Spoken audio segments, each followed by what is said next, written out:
Welcome to Rope Breaker Wrestling Podcast. I'm elderly and I am pissed. And I'm going it alone today, people. But anyway, being alone or not, it is still the week of Double or Nothing. Double or Nothing AEW Yearly Extravaganza is happening May 24th, 2026. And I'm going to give you my thoughts on this show. The first match we're going to talk about is the match that I'm looking forward to. Okada versus Takeshita for the International Championship. I'm going to say that this has been the most entertaining feud for me in AEW. I know a lot of people talk about the Ospreay and the Death Riders thing, or maybe Darby and MJF, which we will get to.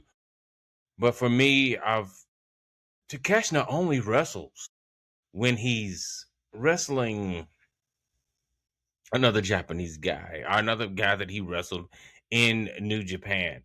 I think this is going to be the passing of the torch if they do it right. They might put a curveball in it, but either way, if the show starts with this match, it's going to be the match of the night. They're going to kill it, but I really want Takeshita to go over. Let's Takeshita to the moon. Let's passing of the torch, if you will. The next match, I Quit Tag Team match for the AEW World Heavyweight Tag Team Championships. We have FTR versus Cage and Cope, Edge and Christian, whatever you want to call them. And if they lose, they can no longer be a tag team. I honestly think it's going to be why get rid of Edge and Christian, Cope and Cage being a tag team in this stage of their career? Because we can just have them. Please don't do this. I know this is AEW's thing. Hangman can't wrestle for the AEW championship. Cody couldn't wrestle for the AEW championship, but that should not be the identity of this company where the good guys fail and they become losers for the rest of their career. Let's see this happen. I'm saying Cope and Cage, but who knows? I think it's going to be a decent match. FTR, they're amazing guys in the ring, and even with the advanced age of Cope, and I think this is some of Christian's best work talking about people's fathers. Let's see how this turns out. That's all I really want to say. Let's see how it turns out, but I'm going for Cope and Cage, Edge and Christian for the win. Then after that, let's talk about Stadium Stampede. Team Jericho, which is the Hurt Syndicate, Bobby Lashley and Shelton Benjamin versus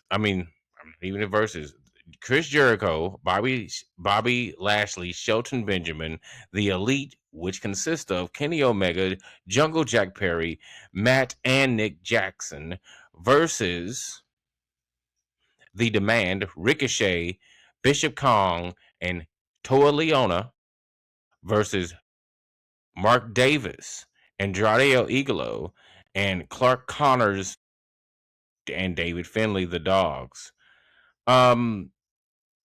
Jericho's been on a losing streak, but I don't think he will this time. I don't think he'll lose. I could be wrong. But I think Stadium Stampede will be a Jericho and the Elite win with the Hurt Syndicate. Jericho and the Hurt Syndicate haven't really been on television too often. They both took in hiatus for a little while. So they needed, but I also feel like the Dogs might need it too. Ricochet's been on a roll, so this is a toss-up match, but I'm saying Jericho. Now, Fatal 4-Way Women's AEW Women's Championship. We have Tekla, the champion, versus Hikaru Shida, Jamie Hayter, and Chris Statlander. All right, so I don't know about anyone else, but with this match, I really want to see Tekla win. Tekla should not lose until Tony Storm comes back, or maybe Mercedes Moné. Those are the only two people I feel that should be beating Tekla. Tekla's my favorite woman on the AEW's women's roster. She reminds me of Oscar in a way. I've stated that many times before on this podcast. Um, she's amazing, but leave the gold on her. Stupid bitch should be everywhere. Put it on the shirt. If it's not on the shirt, I'll check myself because I want a Tekla shirt. And but Tekla for the win. That's where I'm going. I'm sticking to it. Sticking to the guns, if you will. Pew pew pew. We have the quarterfinals for the Owen Hart Cup. Um, Joe Samoa Joe versus Osprey, Will Osprey. Um, man, Will Osprey. I know they're building Osprey to be something really big. I think I'll get to this later on, but I definitely see Osprey going to Wembley and challenging for the AEW Championship. So I think this is just a springboard for Osprey to get there to build him up again after he's had his successful neck surgery, and just to put him in a good showings, let him be the face of the company like he should be. He should have been like last year, but maybe knew he needed the surgery and just wanted to have some matches so American audiences could get more familiar with him, and that's fine. I understand. Um, we also have another match in the men's On Heart tournament. It is quarterfinals as well. It is Bandino versus Swerve Strickland. Definitely see Swerve going over. I don't see a reason for Swerve not to go over. We can Swerve and Osprey match probably needs to be needed eventually, like right now. I think that would definitely put him the on the radar of being the man, which he should be. He should be the man, as I've stated. But Swerve is right up there, should be the man as well. So many talented guys in AEW, but I'm picking Swerve for the win, and I'm not saying Bandito is a pushover because he is not. We also have Willow Nightingale in the female Owen Hart Cup tournament versus Alex Windsor, aka Mrs. Osprey. Um, Hmm. To me, this is a toss up. But I can definitely because it's the women's. I don't know, but I think we're gonna get Willow. I think we'll might have Willow versus Tekla at Wembley. I can definitely see that happening since Tony Storm is not going to be present unless we get some Mercedes Monet. Then it's going to be Mercedes. But I can definitely see we having a Miss Nightingale going over.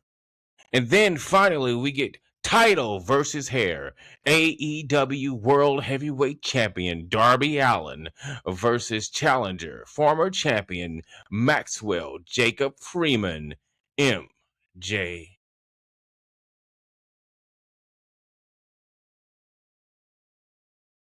Let's be honest here. Um, I don't think MJF is losing his hair, but I don't want to see Darby's title reign in so quickly. But Darby's had amazing matches lately. And I say that because his matches have been frequent. Open challenges have been everywhere in wrestling lately. Whether you want to talk about the WWE's open challenges for their mid card men's and women's titles, or Obafemi having an open challenge. But Darby wrestling world title matches every week. Sammy Guevara, Brody King, MJF, Tommaso Ciampa. He's had great matches, world title matches, Collision, Dynamite. Now he's going to have it on a pay per view, which is double or nothing. Do I see him winning? No, because as I stated earlier, Osprey's going to Wembley, and he needs to wrestle the biggest villain he can wrestle, and that's not Darby. Darby is the anti-hero. Darby is AEW's answer to Sting, Crow Sting, the answer to AEW's version of Surfer Sting is Osprey. So I do see Osprey going to Wembley and Osprey versus MJF at the end of the day. But I would like to say I want Darby's reign to last forever. But I know it can't. I know it won't. And we never got to see the match I really wanted to see. Darby versus Leo Rush. Because it's all going to be okay. Because we want Leo to be the champion. I want Leo to be a guy. If he cannot be the champion of all elite wrestling, give him the championship of Ring of Honor. Bandino's over enough. You can put Bandino in any feud, and his association with Brody King, he doesn't necessarily need the Ring of Honor championship, but I would love for Leo to get something like that because Leo's that guy. But back to the story at hand, I don't see Darby Allin coming out successful. They already showed the angle where he was tired, he was beaten up, he wasn't functioning. He passed out during the Scorpion Deathlock against Sammy Guevara, uh, and they're painting the story that the matches that he had with Pac and Ciampa and Kevin Knight and all these people that he's wrestled since he's won the title is catching up with him, which it's a great storyline to tell, and it's easy to put him in that type of storyline where he falls and blunders and he is no longer able to be the unstoppable force that he is, the unbreakable boy. But at the end of the day, I do see MJF coming up and winning the AEW championship and going on to Wembley to wrestle Will Ospreay, and then Ospreay winning in his home country of England. So that's how I'm calling it. But before we get there, before I sign off, because this is going to be a short episode of Rope Breaker Wrestling Podcast, I would like to say, um, shout out to former WWE superstar women's champion Ronda Rousey for her successful return to MMA. I know a lot of people have been comparing it to the finger poke of doom, brother, saying it was a work and not a shoot. Pretty much the fight was fixed. And I'm gonna say no, I don't feel like the fight was fixed. I feel like the fight was legit. Um, if anyone has ever seen a Ronda Rousey fight at her peak, they all looked like that. And let's be honest, yes, Gina was it 17 years ago, but that was 17 years ago. The woman had to lose 100 pounds to be able to fight. She's been acting. She's been doing other things. She has not been thinking about being a competitive fighter and being in an athletic contest in over a decade. She's 44 years old. Why would you think that she even had a chance against a woman who had a foolproof plan for many years? Take you down, tap you out. Um, so shout out to Ronda. Go have those babies.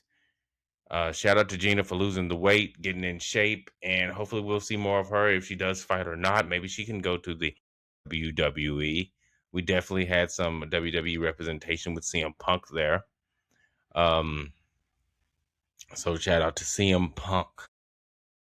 But back to the story at hand.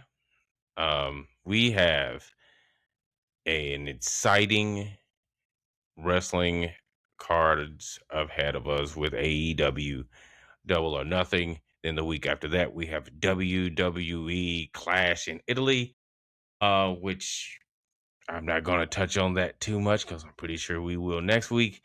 But I'm pretty sure that's going to be interesting and clouded in speculation, which is what's going to happen with Roman Reigns after that night. But everyone, I'm elderly and I'm pissed. But you don't tap out. Don't get upset. You can always come here for a rope